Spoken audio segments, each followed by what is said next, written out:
alumnos, bienvenidos a la grabación de la segunda parte del tema 12.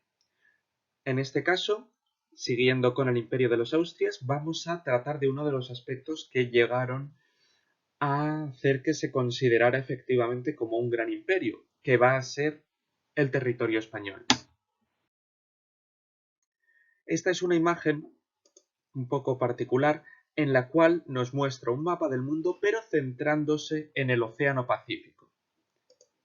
Vemos, están resaltadas, los mares de la India, lo que hoy en día llamaríamos el Océano Índico, el Mar del Sur, lo que hoy en día llamaríamos el Océano Pacífico, y esta combinación del Mar de Etiopía y Mar del Norte, que es lo que hoy en día llamaríamos el Océano Atlántico. Todo aquello que está en diferentes colores azules es el territorio dominado bien por portugueses, bien por castellanos. Y recordad que con Felipe II los territorios de Portugal y de Castilla, Aragón, etcétera, se acabarán uniendo, con lo cual todo esto va a estar en manos de una sola corona, la del Imperio Hispánico de Felipe II. Por ello, por ejemplo, el Océano Pacífico se llama el Mare Clausum, el mar cerrado, porque estaba exclusivamente reservado a castellanos y portugueses, que eran los únicos europeos que legalmente podían navegar por estas aguas, además de los únicos que conocían las rutas y habían desarrollado unas líneas marítimas suficientemente eficaces como para hacerlo. Van a tener competidores entre los franceses y sobre todo los ingleses y los holandeses, que se establecerán en las Antillas, en Guayana, más tarde en Norteamérica, en las islas de Indonesia y demás, pero en esta época, en el siglo XVI, el monopolio de castellanos y portugueses es prácticamente total. Esto va a ser un mapa de lo que conocemos como el Imperio Español, en diferentes colores. Este es un mapa que refleja diferentes épocas de la historia, no va a ser todo esto en el mismo momento. Por ejemplo, está marcado en amarillo el Sacro Imperio Romano-Germánico, que sabemos que solo estuvo en manos de Carlos I. Después, con Felipe II, permanecerá en la misma familia, la familia de los Habsburgo, pero no lo tendrá él, lo tendrá su tío. Y en cambio no se llega tan hasta el norte de Norteamérica hasta más tarde con Carlos II, con Felipe IV y Carlos II, descendientes de Carlos I y Felipe II. Vemos cómo Sudamérica está dominada por castellanos y portugueses, que es esta línea azul. Centroamérica y Norteamérica están dominados por los castellanos. En las islas más tarde se introducirán los franceses y algunos ingleses, franceses en Haití, ingleses en Jamaica. Las costas africanas y asiáticas van a estar en manos de los portugueses, con lo cual su dominio era prácticamente indisputado. Y esta línea va a ser el Tratado de Tordesillas, que ya habíamos comentado, que divide el mundo entre castellanos y portugueses. Esta es la línea del contrameridiano que no va a ser tan respetada. Vemos, por ejemplo, Filipinas, castellana, que va a estar al lado portugués de la línea. Como ya hemos comentado, en América existían otros pueblos, siendo los más importantes los aztecas, fundamentalmente de lo que hoy en día es el sur de México, los mayas en la península del Yucatán y los incas, que tenían un inmenso imperio en los Andes. El gran reto de los castellanos va a ser hacerle frente a estos imperios y conquistarlos. Los indígenas de las islas del Caribe, los taínos, los caribes, habían sido conquistados muy rápidamente. Eran pueblos con una tecnología mucho más atrasada, vivían en pequeñas aldeas, se organizaban en tribus, no tenían armamento sofisticado ni una organización estatal que les permitiera hacer frente a los castellanos. En cambio, los aztecas van a ser un gran imperio y los incas van a ser un gran imperio, con lo cual esto no va a ser, entre comillas, tan sencillo. El caso de los mayas es particular porque eran ciudades-estado, con lo cual van a tener que ir conquistándolas una a una. Y otros indígenas, como por ejemplo los araucanos de Chile, van a resistir mucho más tiempo en el desierto, o los pueblos del Amazonas y de otros lugares prácticamente inaccesibles que van a resistir hasta prácticamente el día de hoy. Para desarrollar esta conquista, los castellanos utilizaron todos sus métodos a su alcance, en ocasiones muy brutales, como el uso de perros de guerra, entrenados para atacar y descuartizar a los indígenas. Se basaban en su conocimiento de los metales, las armaduras y armas de acero, aunque armaduras no se utilizaban tanto como estamos acostumbrados a ver. Los climas tan cálidos y tan húmedos no los hacían favorables, se oxidaban, incomodaban, además eran muy caras para transportarlo tantos kilómetros desde Europa, porque no había forjas adecuadas en América, pero las armas de acero sí que van a ser importantes. También el uso de la pólvora para los arcabuces y mosquetes, aunque tampoco va a ser tan extendida como estamos acostumbrados a ver. Van a ser más habituales las ballestas que las armas de fuego, porque la pólvora era cara, era difícil de fabricar, difícil de obtener, en lugares muy húmedos no servía, etc. Eso va a llevar a unas auténticas gestas en las cuales los españoles van a tener que explorar grandísimas cantidades de territorios para intentar después conquistarlo. La figura del explorador no era oficialmente la misma que la del conquistador. Una persona es quien exploraba, quien descubría nuevos territorios, que necesitaba un permiso del rey para poder hacerlo, y otra persona era el conquistador, quien podía emprender la guerra contra los pueblos que vivieran allí para unirlos a la corona de Castilla. Eran personas diferentes que requerían un permiso especial. Todo eso estaba regulado desde la corona. Sin embargo, como era un territorio muy lejano, la corona estaba muy lejos, tenía muchos asuntos de los que ocuparse y las comunicaciones en la época eran imperfectas, va a haber bastante gente que emprenda la conquista prácticamente de manera independiente. Va a ser el caso de Hernán Cortés, que en realidad no tenía permiso para hacer lo que hizo, que fue acabar conquistando México a los aztecas. Él era un explorador a las órdenes de la gobernancia de Cuba y tenía que continuar explorando. Lo que pasa es que al oír las noticias de la maravillosa ciudad de Tenochtitlán, capital azteca, decidió convertirse en conquistador por sus propios poderes, sin esperar al permiso de la corona ni el permiso de las autoridades. Es famosa la escena en la cual desciende de los barcos, traza con la espada una línea en el suelo y le pide a sus hombres que la cruce, diciendo que si la cruzan no va a haber marcha atrás, porque serían oficialmente traidores a la corona. Su única opción sería conquistar México o retroceder y volver a España, donde serían considerados traidores.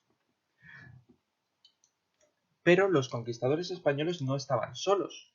Las tropas de Cortés eran unos pocos centenares de hombres contra decenas de miles del ejército azteca, o incluso millones de todo el imperio. Para ello, se fueron basando en distintas técnicas. Su superioridad armamentística no era suficiente, ni siquiera el uso de, por ejemplo, los caballos, desconocidos en América y que al principio causaron muchísimo miedo entre los indígenas. No sabían qué eran esas criaturas gigantescas. Si nunca hemos visto un caballo, puede resultar realmente aterrador, sobre todo cuando se utilizaba, como en este caso, como arma de guerra. Van a estar, como bien aparece aquí, ayudados por indígenas. Van a utilizar lo que se conoce como lenguas, que eran los traductores. Por ejemplo, el propio Hernán Cortés acabará tomando como mujer a Doña Malinche, a una indígena que se ocupará de las negociaciones con el resto de poblaciones. Y también van a tener múltiples aliados. Por ejemplo, al enfrentarse a los aztecas, como los aztecas eran un imperio que se expandía por un gran territorio y se dedicaba a la conquista de otros pueblos, tenía muchos enemigos. Los españoles lo que hicieron fue aliarse con estos enemigos de los aztecas, como los tlaxcaltecas, con el objetivo de que le ayudaran en la conquista, que es lo que acabó sucediendo. No fue tanto una mera acción militar como muchísima diplomacia, en la cual fueron volviendo a los indígenas los unos contra los otros. Esto llevó a que los castellanos dirigidos por Cortés entrasen en México, lograron secuestrar al emperador mexicano, Moctezuma II, que esto es una táctica bastante habitual utilizada por los castellanos. Capturaban a la cabeza del Estado y de esta forma todos los demás le seguían. Entraron en la ciudad como emisarios, pero rompieron el juramento de ser pacíficos, capturaron al emperador y le obligaron a dar un discurso desde el balcón diciendo que los españoles eran aliados suyos, eran eh, amigos, por así decirlo. Sin embargo, sucedieron múltiples cosas.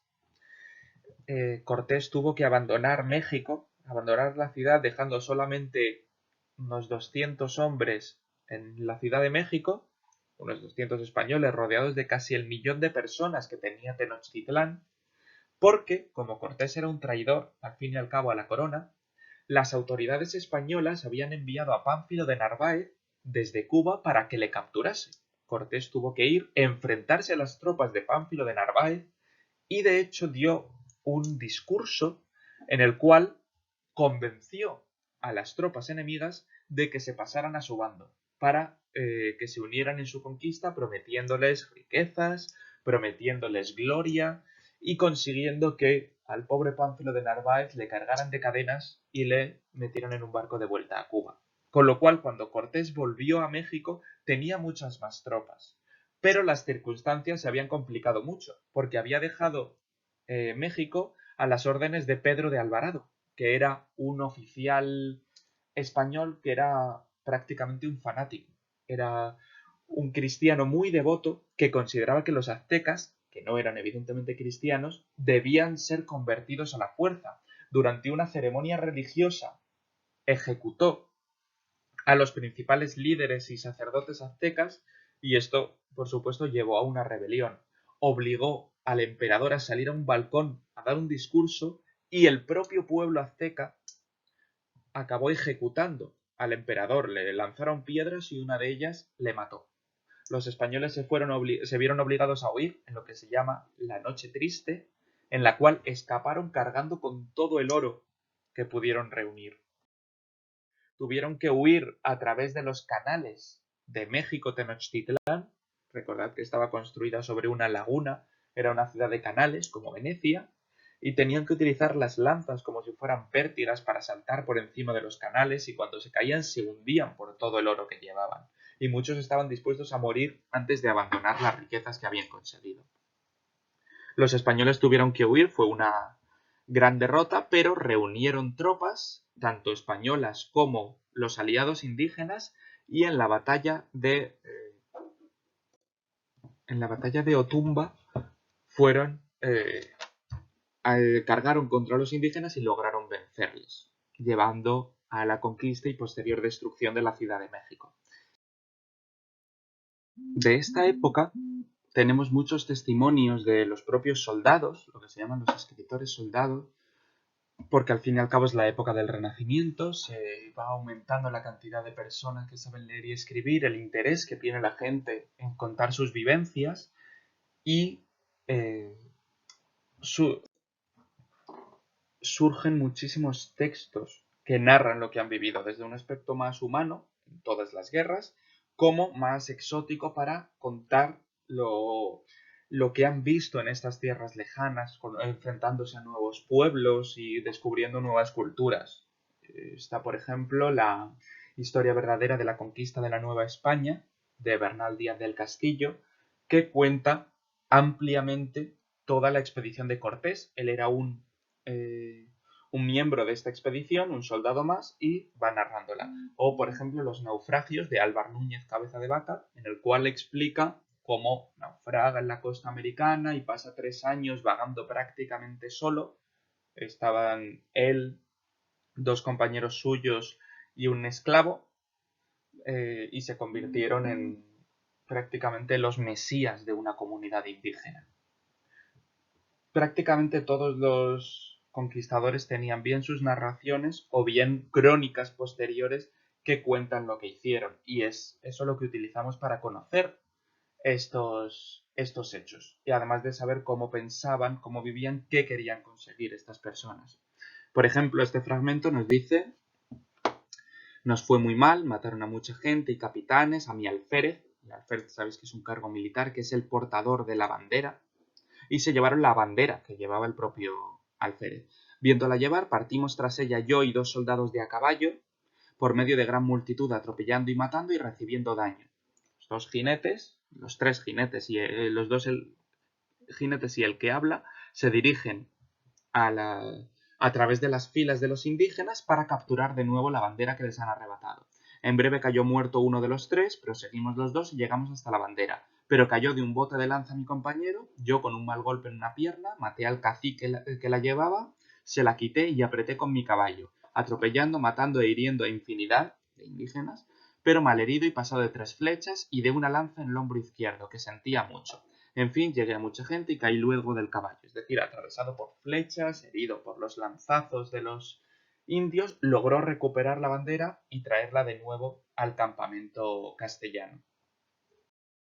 Este es un fragmento escrito por esta persona, es de la vida y hechos de Catalina de Erauso, la monja alférez. Es una mujer que en el siglo XVI entró en un convento para hacerse monja, pero antes de convertirse oficialmente en monja decidió que aquella vida no era para ella, así que se vistió como hombre y con solo 16 años, fingiendo ser un paje, un criado, viajó hasta América, logró el puesto de soldado en estas expediciones y gracias a sus hazañas acabó siendo nombrado alférez, es decir, un cargo dentro del ejército como portador de la bandera.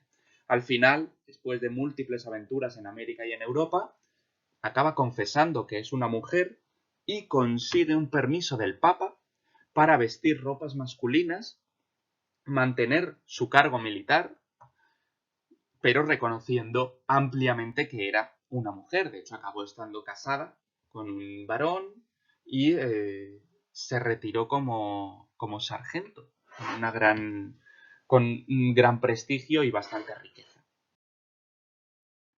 También para conocer lo que pasó de verdad tenemos que ir a las fuentes de ambos bandos, tanto de los españoles como de los indígenas. Esto es un códice indígena, una serie de dibujos en las cuales nos muestra la conquista.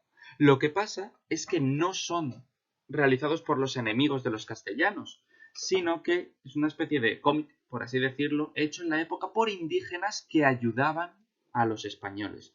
Por eso siempre vamos a ver a los españoles se les reconoce por sus ropas, sus armas, sus escudos y sobre todo porque van a caballo, acompañados de los indígenas. Estos indígenas no se están enfrentando contra ellos, están en la misma dirección. Estos son los indígenas aliados de los españoles, estos son los enemigos.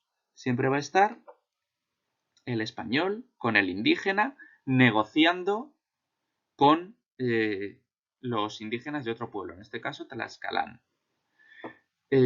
Los españoles con los indígenas negociando con los enemigos. Los españoles con los indígenas luchando contra los enemigos. Esto es un códex, un códice, en el cual nos está contando las mismas historias desde un punto de vista indígena. Y concretamente está destacando la labor que hicieron para que no se les olvide a los españoles y para que mantengan las promesas que les hicieron de respetar sus tierras, de respetar sus títulos de nobleza y sus riquezas a cambio de ayudarles en la guerra. Cosa que muchas veces en realidad no sucedió.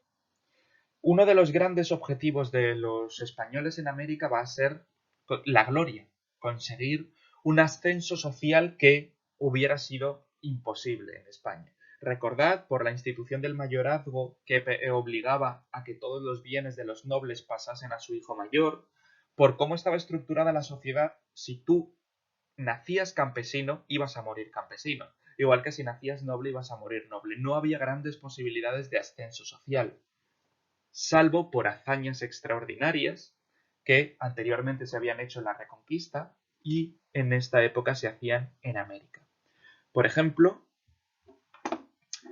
Hernán Cortés acabará consiguiendo su propio escudo de armas, será nombrado marqués del Valle de Oaxaca, México, y tendrá su propio escudo como noble que era, en el cual vemos una serie de símbolos nobiliarios, cabezas de indios, encadenadas, representando cómo venció a los aztecas, y la propia México Tenochtitlán, dibujada en este caso como una ciudad fantástica, aunque sí que está representada la pirámide escalonada al fondo y sobre el lago, porque al fin y al cabo estaba construida sobre un lago, el lago Texcoco. El otro gran conquistador va a ser Francisco Pizarro, al que vemos aquí enfrentándose al gran Inca, al líder de los incas.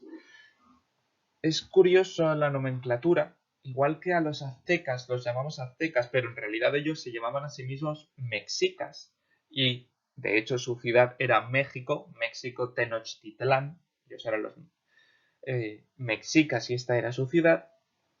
Se les llama aztecas por un supuesto origen legendario de Aztlán, una tierra mitológica. Los incas no se llamaban a sí mismos incas, sino que Inca era su líder, era su emperador. Y en honor al emperador, o en recuerdo del emperador, se les llama incas a todos. El emperador era el Inca. Con lo cual, aquí vemos a Francisco Pizarro en una emboscada en la cual logra capturar al Inca. El Inca Atahualpa, el último gran emperador de los incas, será capturado por Francisco Pizarro y se le exige como rescate una habitación llena hasta arriba de oro y 2 habitaciones llenas hasta el techo de plata. El Inca, con sus inmensas riquezas, lo paga, pero aún así los castellanos no le liberan y acabarán dominando todo el imperio inca, creando lo que se llama el Virreinato del Perú. Y este será el escudo de armas de Francisco Pizarro, en el cual vemos los distintos símbolos nobiliarios, las cadenas que le recuerdan como conquistador de indios y precisamente al indio ofreciendo el oro. Va a haber múltiples enfrentamientos entre los propios conquistadores que llevará al asesinato de muchos de ellos, bien por conflictos internos de quién sería el nuevo líder de los territorios conquistados, o bien porque se enfrentarán para conseguir nuevos territorios. El propio Francisco Pizarro va a enfrentarse en este tipo de guerras cuando intenta expandir su imperio más allá del imperio inca en los territorios de la selva, de otros territorios de Sudamérica. La conquista de América va a ser un episodio extraordinario en la historia porque entra en contacto la cultura española, castellana, mediterránea, europea, con otras culturas americanas que no habían tenido contacto con el resto del mundo desde hacía 10.000, 15.000 años, con lo cual habían evolucionado de forma totalmente distinta. Además, al ser un mundo nuevo, había que crear nuevas formas de actuar, nuevas formas de organizarse. Los castellanos crearán los virreinatos, crearán las audiencias. Se establecerá un nuevo sistema para dirigir todo el mundo. Se crearán leyes y habrá nuevos tipos sociales. Tendrá muchísima importancia los mestizos, hijos de indios y españoles, la propia división entre españoles e indios que tenían sus propias leyes, tenían sus propios privilegios, sus propias zonas dentro de las ciudades o dentro del territorio. La población negra que empieza a llevarse desde África como esclavos en gran medida y van a ser otra clasificación aparte, los mulatos, que eran la combinación de blanco y negro, los zambos, que eran combinación de indio con negro, van a crear toda una gran clasificación de tipos sociales y nuevas formas de organizarse que antes no existían. En este cuadro vemos, por ejemplo, lo que se llama los negros de las Esmeraldas, que es un grupo de población de origen africano que acabó naufragando en la costa de Venezuela y se convirtieron en los líderes, en los reyes de un pueblo indígena. De forma que vemos a esta población que había sido transportada en barcos europeos, no sabemos si como esclavos o como población libre, y habían naufragado en la costa venezolana, convirtiéndose en líderes de los indígenas.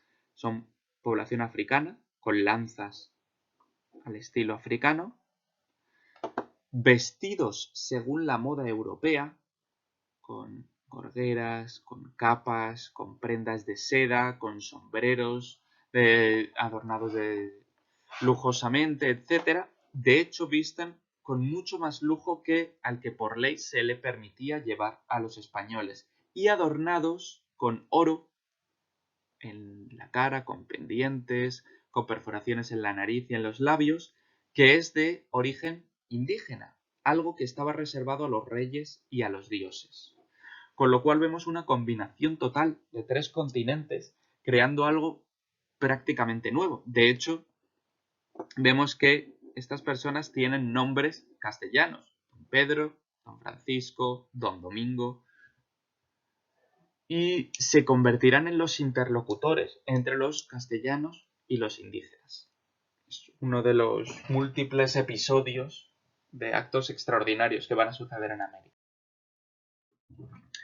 América, lo vemos aquí, va a ser el objeto de continuas exploraciones, en las cuales vemos a Francisco Pizarro, que acabará conquistando a los incas, a Hernán Cortés, que conquista a los aztecas en México, la exploración de Cabeza de Vaca, Mendoza, Montejo, Mendoza, por aquí también. Múltiples exploraciones buscando riquezas, la famosa ciudad de El Dorado, buscando las 7 ciudades de Cíbola, múltiples leyendas en las cuales no quedaba claro qué era verdad y qué era simple imaginación, y consiguiendo cada vez más nuevos territorios. Por supuesto, una de las grandes gestas de esta época va a ser la vuelta al mundo de Fernando de Magallanes y Juan Sebastián Elcano, que ya hemos comentado en otro momento, que permite conectar completamente el planeta por primera vez en la historia. Por primera vez se conecta América con Asia a través del Pacífico. Y esto va a llevar a que el imperio de los castellanos se extienda hasta las islas Filipinas, que de hecho dependían de América. El contacto de Filipinas con España no se va a hacer por esta ruta del Océano Índico y África, que estaba dominada por los europeos, sino por el contacto con América y después con Europa. Va a ser el famoso galeón de Manila, que llegaba desde Manila,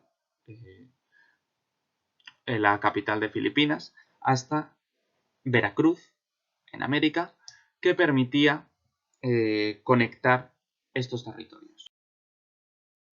Aquí vemos el tipo de barcos con los cuales se dio la vuelta al mundo. Son en realidad barcos muy pequeños, los que cabían unas 30 personas, nada más. Y por lo tanto había pocas posibilidades de aprovisionamiento de víveres, de agua, etc. Las condiciones eran pésimas, por eso hubo tantísima mortalidad. Al final sobrevivieron solamente 11 personas de los viajeros de la vuelta al mundo. Pero llevó a un mundo cada vez más interconectado. Es el comienzo de la globalización en muchos aspectos, de la interconexión de las distintas partes del planeta y de lo que se conoce como el Imperio Español. Este es posterior, ya es la época de Felipe II, en la cual vemos que no tienen el Sacro Imperio Romano-Germánico, aunque está en manos de miembros de su familia, sí tienen estos territorios europeos, gran parte del continente americano y las zonas en amarillo que pertenecían a los portugueses y que se van a unir a España con Felipe II.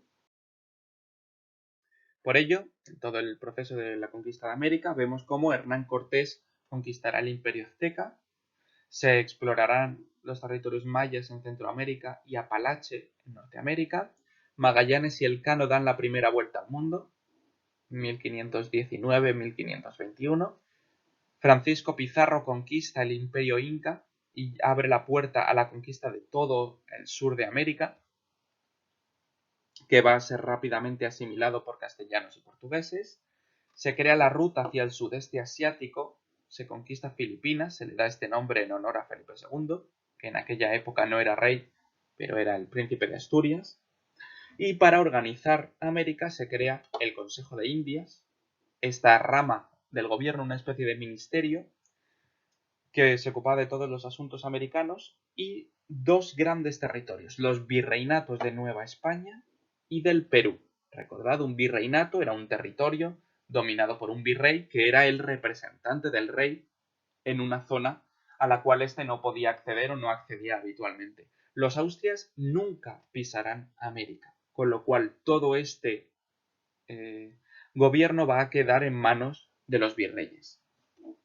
También audiencias, que era una especie de combinación de provincias y lugares y cortes de justicia, y la Inquisición, que se va a implantar también en América y buscaba proteger la fe, como ya hemos dicho en múltiples ocasiones.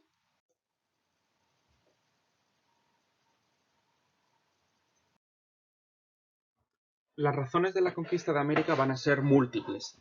Van a alegarse, por supuesto, desde el primer momento, motivos religiosos.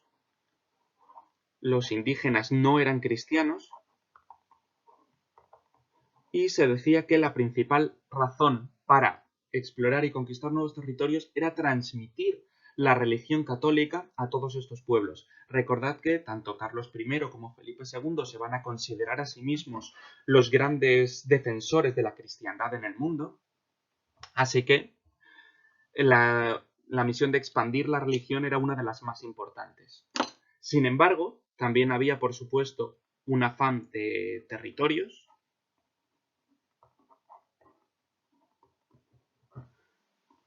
Y para tanto para los monarcas como para los conquistadores, riquezas.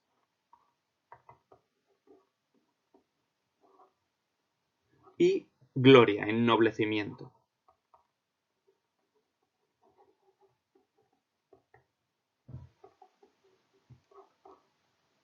Tened en cuenta que gran parte de los conquistadores van a ser personas procedentes de zonas rurales, sobre todo de Extremadura y de Andalucía, aunque después empezará a haber gallegos y algunos castellanos, y sus posibilidades de acceder al poder y a la gloria y a la riqueza, si se quedaban en su tierra, eran prácticamente nulas. Por eso van a embarcarse para América intentando conseguir todo esto que no les sería posible en sus tierras.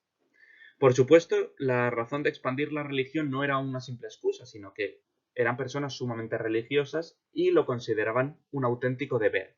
De hecho, se establecieron una serie de leyes en las cuales solamente se podía conquistar nuevos territorios que no estuvieran habitados por cristianos. Por eso va a haber, en gran medida, por parte de los europeos, una carrera para ocupar nuevos territorios, porque si establecían comunidades cristianas allí, ya nadie se las podía arrebatar. También, por supuesto, querían nuevos territorios y especialmente las riquezas que venían de esos territorios. Para la corona, para el rey, estos eran los motivos más importantes. Las riquezas, por supuesto, conseguidas a través de los impuestos. Para los exploradores y los conquistadores individuales tenían más importancia la riqueza personal, sobre todo a través del oro. El oro va a ser el gran impulsor de la conquista. Se hablaba de la leyenda de la ciudad dorada, se hablaban de las grandísimas minas y de las riquezas en oro que tenían los indígenas. De hecho, el propio Cristóbal Colón va a ir buscando oro. Va a ser la gran obsesión de la época. Con lo cual, si la corona, el rey, buscaba todo esto, los conquistadores individuales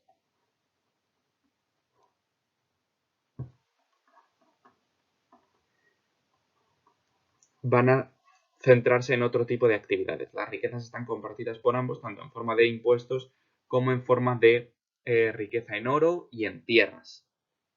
Para ello van a ser muy importantes las minas. Esta imagen que tenemos de fondo es el Cerro Rico de Potosí. Potosí es una gigantesca mina de oro que va a ser una de las grandísimas fuentes de riqueza de América. Perdón, una mina de plata. Aunque iban buscando oro, en gran medida la plata va a ser el principal mineral que obtienen de estas explotaciones. De hecho, tanto la mina de Potosí como la mina de Zacatecas en México van a modificar completamente la estructura económica que existía en Europa. Vemos que Potosí va a obtener el título de Cerro Rico, bueno, de Villa del Cerro Rico. El Cerro Rico era la montaña rica, la mina, en la cual estaba toda esta explotación minera. Lo vemos aquí de fondo. Toda la ciudad construida en torno a la mina. Pero ¿qué ocurre? Los españoles no habían cruzado medio mundo para de pronto ponerse a cavar en una mina. ¿Qué van a hacer? Obligar a los indígenas a que sean ellos quienes lo hagan. Por ello, se va a establecer una serie de sistemas de trabajo forzado, en el cual muy importante va a ser la mita, que era un sistema de trabajo forzoso y estacional a determinados grupos de población. Es decir, en vez de pagar un impuesto en dinero o en cosechas, cada cierto tiempo un determinado porcentaje de varones jóvenes en edad de trabajar de cada uno de los pueblos de la zona tenían que proporcionar fuerza de trabajo para trabajar, sobre todo, en las minas. Este sistema no lo inventaron los españoles, es un sistema que ya lo tenían los incas y los españoles simplemente lo adaptaron. Pero va a dar lugar a muchos abusos y a muchísimas protestas de los indígenas por la mala situación en la cual se veían obligados a vivir. De hecho, Fray Bartolomé de las Casas va a escribir unos escritos en defensa de los indios para intentar acabar con estos abusos y esta especie de esclavitud que se llevaba a cabo con los indígenas. Esto va a llevar a que se redacten las leyes de Indias, un documento importantísimo porque garantizaba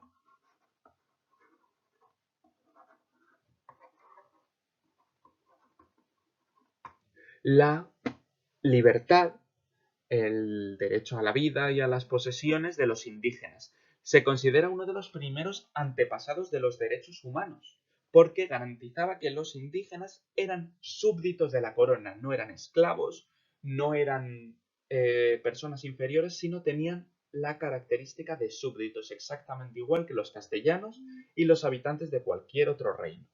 Eso no quiere decir que se les tratase igual, porque al ser indígenas se les consideraba menos civilizados, se consideraba que había que enseñarles los caminos de la civilización, sobre todo de la religión católica, para que aprendieran a ser como los castellanos. Es decir, no se les podía esclavizar, no se les podía explotar ni abusar de ellos, tenían múltiples derechos, pero aún así estaban forzados a permanecer en un determinado territorio, tenían que aprender la religión católica, el castellano, las costumbres de los españoles, etc. Y tenían una serie de limitaciones. Por ejemplo, se distribuiría determinada población a determinados territorios, no se les permitiría montar a caballo porque era un símbolo de nobleza, etcétera, etcétera. Esta situación de los indígenas va a dar lugar a lo que se conoce como la leyenda negra, que son los relatos de los abusos cometidos por los españoles entre los indígenas y en general de los aspectos más oscuros del imperio español. Destacan la Inquisición, el fanatismo religioso, los abusos cometidos en los Países Bajos, en Flandes, y sobre todo los abusos contra los indígenas. Esto es en realidad propaganda hecha por los enemigos de los españoles, sobre todo los franceses y los ingleses, pero tiene parte de realidad. Por supuesto, gran parte de los españoles que viajarían a América estaban deseosos de riqueza, y cuando vieron que no iban a conseguir hacerse ricos de la noche a la mañana, sino que había que trabajar la tierra y cultivar las cosechas y extraer los minerales de las minas, van a negarse a hacerlo ellos mismos. No habían dejado de ser agricultores en Extremadura para ser agricultores en México. Así que lo que van a hacer va a ser poner a trabajar a los indígenas. Y esta situación, aunque oficialmente los indígenas estaban protegidos contra los abusos por ley, en la práctica el poder de los reyes y de las autoridades que hacían estas leyes estaba muy lejos. Así que los dueños de las tierras, los conquistadores que las toman, van a convertir su palabra en ley y muchas veces abusarían de su poder. Lo vemos aquí, por ejemplo, los españoles maltratando, mutilando, descuartizando y asando a los indígenas. Y esto va a llevar a una sociedad distribuida en castas, es decir, en clases sociales en función del origen racial. Una sociedad racista, claramente. Aquí vemos una clasificación, vemos, por ejemplo, al principio, cómo todo estaba perfectamente clasificado y tenía sus nombres. De español con india sale mestizo. De mestiza con español sale... De mestizo con española sale castizo. De castizo con española, español. Es decir, se vuelve a ello. De español con moro, mulato. Moro es otra clasificación o también incluía a la población negra africana. Mulato con española, morisco. Morisco con española, chino. Chino con india, salta atrás, etcétera, etcétera, etcétera. Todo era una larguísima clasificación. Esto es una pintura que está en el Museo de América, en el cual intenta clasificar toda la sociedad en función del porcentaje de sangre española, indígena o negra que tengan. Esto, por supuesto, no se llevó a cabo, pero sí que había una clarísima división entre españoles, indios y negros, cada uno con sus leyes, con las actividades que se esperaba que llevaran a cabo, etcétera, etcétera. Y las mezclas, los mestizos, van a ser un caso aparte, porque en ocasiones podían ser considerados españoles, en ocasiones podían ser considerados indígenas. A día de hoy siguen, por supuesto, sobreviviendo pueblos indígenas, por ejemplo los Yanomami del Amazonas, de los cuales ya hemos hablado, y los pueblos del Perú, descendientes directos de estos incas, de los cuales hemos hablado. La colonización de América, por lo tanto, va a ser llevada a cabo por los conquistadores que buscaban tierras y riqueza. Las tierras, recordad, eran sinónimo de nobleza en Castilla. Para ello van a llevar a cabo una gran agricultura de plantación. Se conquistan grandes cantidades de terreno y no se dedican a cultivar trigo para hacer pan y comer ellos mismos, sino cultivos valiosos, el azúcar, el algodón, el palo Brasil, que es lo que dará el nombre a Brasil, es un palo de color rojizo con el cual se hacían los tintes para las telas, es decir, cultivos industriales para venderse y obtener un gran beneficio. Pero no van a ser los propios españoles quienes las cultiven, sino van a dedicar a los indígenas. La corona lo que buscaba era la evangelización y los impuestos. El impuesto más importante era el quinto real, que es una quinta parte de las mercancías que llegaban de América. La encomienda va a ser una institución importantísima, sobre todo para la agricultura, que consistía en que los españoles recibían un grupo de indios no como su propiedad, sino como su protección y un territorio. Y la mica, que es para las minas, este trabajo forzado temporal. También podía ser para la agricultura, pero sobre todo era para las minas. En defensa de los indígenas van a surgir voces como la de Fray Bartolomé de las Casas, que escribió múltiples libros defendiendo a los indígenas, y las leyes de Indias que van a proteger a estos indígenas, que es de hecho el comentario de texto que vais a tener que hacer.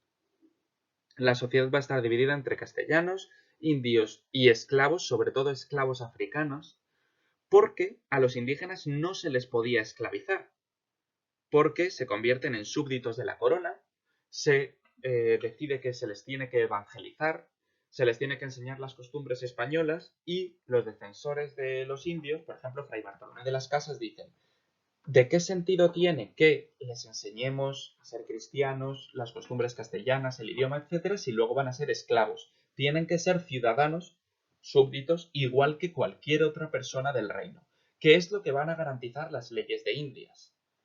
En cambio, como al fin y al cabo sabían que los esclavos eran una fuente de mano de obra muy importante para estas plantaciones y estas minas, van a tomar población que no era súbdita española, que van a ser los africanos. España nunca tuvo demasiados esclavos, no tantos como tendrán los portugueses, que eran los que al fin y al cabo controlaban el comercio con África, o como los que tendrán después, especialmente los franceses y los ingleses. Es el origen de gran parte de la población negra de Haití o de Estados Unidos, por ejemplo. Pero aún así va a haber esclavos. Los mestizos, esta mezcla de indios con españoles, y los criollos. Los criollos son castellanos nacidos en América.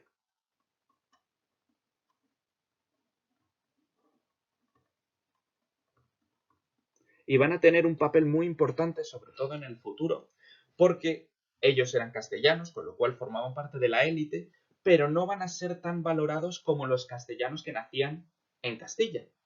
Hablamos, por cierto, siempre de castellanos porque de los reinos hispánicos era Castilla la única que tenía permiso para mandar población a América. Ni Aragón, ni Nápoles, ni Flandes tenían permiso. En algunas ocasiones viajaron, pero eran sobre todo los territorios del reino de Castilla los que podían viajar. Entonces, los criollos, aunque eran españoles, de padres españoles, eran nacidos en América y se les tenía fuera de consideración en muchos aspectos. Cuando se nombraba un virrey, por ejemplo, siempre era alguien llegado de España. Los grandes miembros de la Inquisición, del Consejo de Indias, etc., eran nacidos en España, con lo cual los criollos van a empezar a protestar porque se les dejaba fuera de estas decisiones. Entonces, la encomienda, muy importante que la tenemos que conocer, es una organización social, política y económica de la América del siglo XVI, en la cual un colono, un español, un castellano, recibe unas tierras en las cuales va a haber una serie de indígenas. Es decir, no recibe solamente las tierras de cultivo y que cada uno haga lo que quiera con ellas, sino que recibe las tierras y mano de obra para que las trabaje, que van a ser los indígenas. Entonces sus responsabilidades en estas tierras que él puede explotar económicamente como le corresponda, establecer una sociedad regida bajo los principios cristianos. Tenía que enseñarle a los indígenas a hablar la lengua, las costumbres españolas, comprobar que su moralidad, su actuación se correspondiera con los criterios establecidos por la Iglesia, construir una iglesia, garantizar que hubiera un sacerdote, que recibieran los sacramentos, etc. Es decir, que fueran buenos cristianos y que se adaptaran a este sistema de vida propio de Castilla. Y a cambio los indígenas iban a cultivar las tierras para él, con lo cual iba a obtener un gran beneficio económico a través de los cultivos que luego podía vender, etc. Los cultivos de plantación. Esta situación en teoría beneficiaría a ambos, pero en la práctica los colonos siempre iban a querer conseguir más y más beneficios económicos y a preocuparse cada vez menos del bienestar de los indios, con lo cual, pese a que las leyes de Indias les protegían, los colonos a menudo van a abusar de los indígenas. Y de hecho, esta situación les va a convertir prácticamente en esclavos. Aunque oficialmente no podían ser esclavos, los indígenas de las encomiendas vivían una situación bastante parecida. No podían abandonar la encomienda sin permiso del encomendero, no podían comenzar nuevos trabajos sin permiso del encomendero, etc. Se supone que esta situación iba a ser temporal para enseñar a los indígenas a vivir como castellanos y después establecer una sociedad como la que habría en Castilla o en cualquier otro territorio. Sin embargo, los colonos van a querer, a medida que conquistan más y más territorio, más y más riquezas. Como la corona no va a tener dinero para pagarles, lo que va a hacer va a ser repartirles encomiendas, con lo cual va a haber cada vez más encomiendas y una vez se las dan, no se las van a poder quitar, porque va a haber revueltas, auténticas intentos de guerras civiles por parte de los encomenderos para que no les quiten sus territorios. Esta situación en realidad estaba basada en lo que se había hecho en las Islas Canarias, que va a ser una especie de ensayo de América, y en gran parte en lo que sucedía en España. España, al fin y al cabo, es una sociedad de origen feudal, de origen medieval, en la cual había un noble que tenía unas tierras trabajadas por campesinos, con lo cual esto no es algo que se inventase solamente por América y estaba totalmente diferente de la situación en España. Pero es cierto que en América la situación va a ser todavía más clara y todavía más grave. Este va a ser el origen de lo que se conoce como el colonialismo, es decir, la expansión de los europeos por los territorios extraeuropeos, por América, por África, por Asia, a lo largo de la historia. Aquí vemos cómo a lo largo de los años se van a ir expandiendo primero los españoles y los portugueses y después, en este color rojizo, los ingleses, que van a crear el grandísimo imperio británico, en azul los franceses, en verde los italianos, etc. Hasta que se repartan prácticamente todo el planeta, que después se va a ir independizando y esa es la razón por la cual en gran parte de África se habla francés o inglés, etc. Vemos que España y Portugal fueron los primeros en conseguir sus colonias, pero quedaron atrás en esta carrera colonial. Es decir, 1492, España descubre América, empieza a expandirse los españoles y los portugueses. Los franceses por el norte, por la Luisiana y la Florida, los ingleses también por el norte, las 13 colonias de lo que después era Estados Unidos. Cuando se independiza América y se convierte en los países que conocemos hoy en día, van a ser sustituidos por los ingleses. Estados Unidos ya se ha independizado, pero les quedará Canadá, África, la India, Australia, Nueva Zelanda, los franceses en África, y después progresivamente ya en el siglo XX van a ir perdiéndose estas colonias a medida que se van independizando los países. Todos estos asuntos van a estar gestionados desde España, desde una única ciudad, que va a ser Sevilla. Sevilla va a ser el centro de todos los asuntos americanos, porque en Sevilla estaba la casa de contratación, de la cual ya hemos hablado,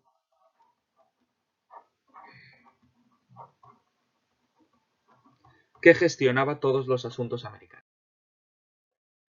Se va a establecer lo que se conoce como el comercio triangular entre Europa, África y América. De Europa se llevaban manufacturas, es decir, productos elaborados, armas, herramientas, productos que no se podían construir o conseguir fácilmente en América.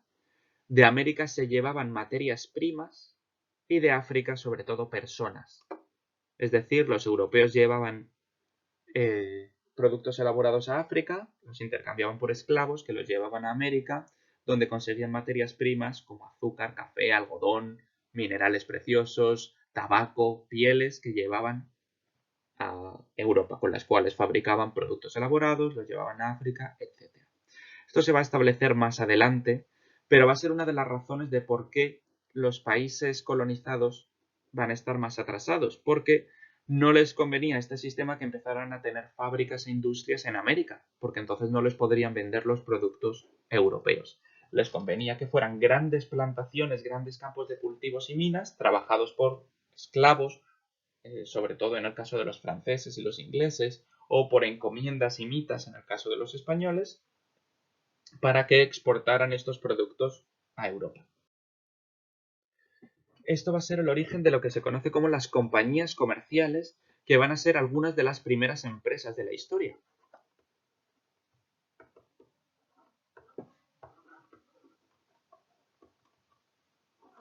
Las compañías de Indias, la Compañía de las Indias Orientales y la Compañía de las Indias Occidentales, de los holandeses y de los ingleses, van a ser importantísimas. Aquí vemos un plato con el emblema de la Compañía de las Indias Orientales holandesas de Holanda, que se va a comerciar sobre todo con el Pacífico, y una moneda española de Carlos III resellada con la Compañía de las Indias holandesa, de las Indias Occidentales. Va a llevar también a la investigación científica, al conocimiento de nuevas especies de animales y plantas, a continuos avances en la navegación, etc. y, por supuesto, a la llegada de grandísimas cantidades de riqueza procedentes de América a los territorios españoles. El oro va a ser el gran protagonista, aunque en realidad la plata va a venir a España en muchas mayores cantidades. Y de hecho aquí tenemos en Perú el Museo del Oro, que muestra todos estos productos indígenas hechos de oro. Lo vemos aquí, por ejemplo, todo un muro cubierto de placas de oro. Por eso es fácil de comprender que cuando los españoles llegan y ven estas riquezas, la ambición sea mayor que ellos y busquen conseguir cada vez más y más y más.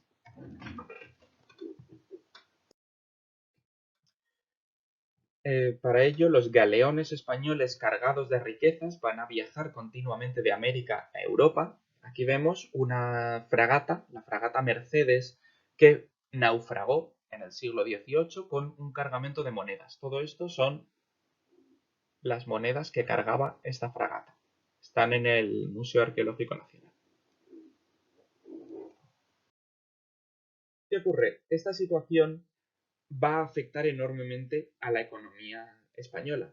Es la típica idea de si hay riqueza en el mundo, ¿por qué no se fabrica más dinero? Pues porque si se fabrica más dinero, se cambiaría radicalmente la economía, perdería el valor del dinero, etc.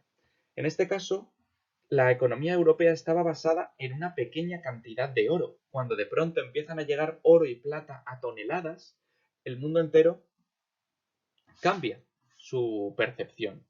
Va a ser lo que se conoce como la revolución de los precios, que en realidad va a llevar a grandísimas situaciones de crisis en Europa, sobre todo más adelante en el siglo XVII.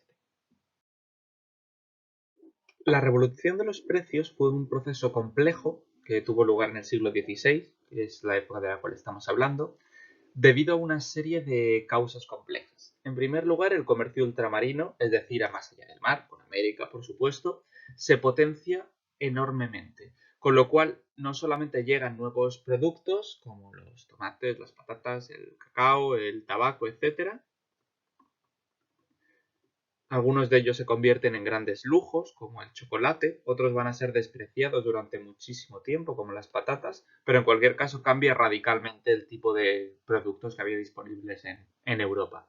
Y sobre todo materiales preciosos, especialmente el oro y cada vez más la plata.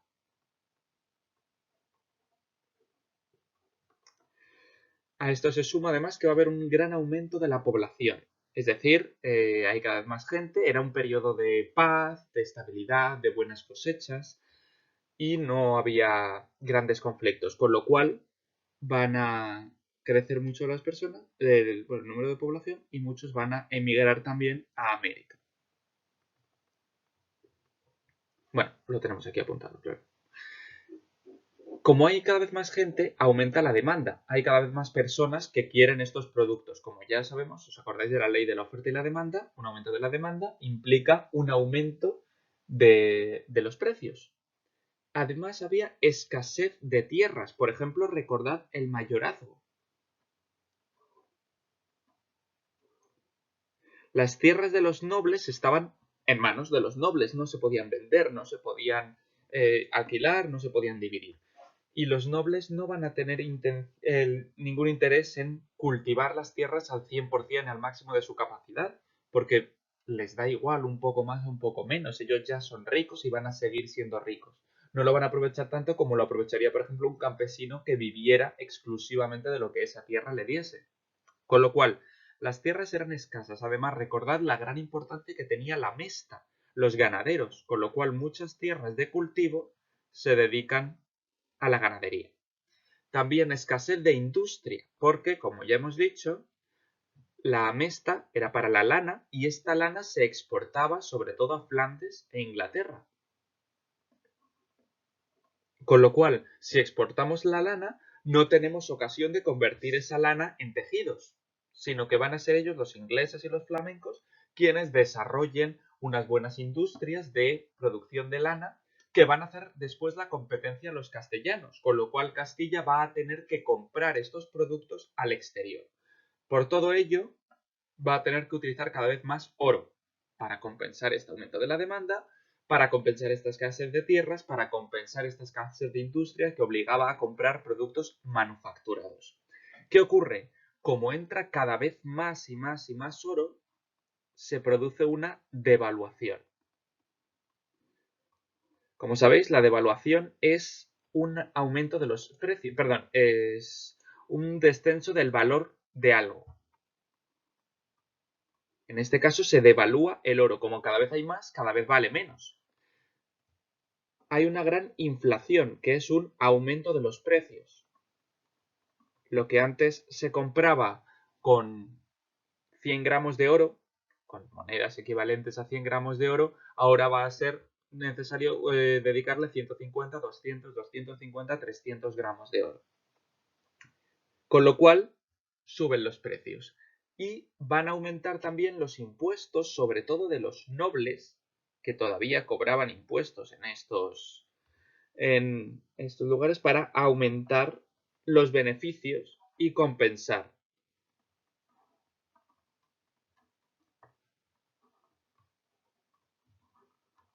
Y compensar este aumento de los precios y esta pérdida de riqueza. Con lo cual, el oro que llega no va a pasar a los campesinos, sino que va a pasar sobre todo a los nobles y a la corona, al rey. Con lo que decíamos de el quinto real, una quinta parte de todas las riquezas a través de los impuestos directos.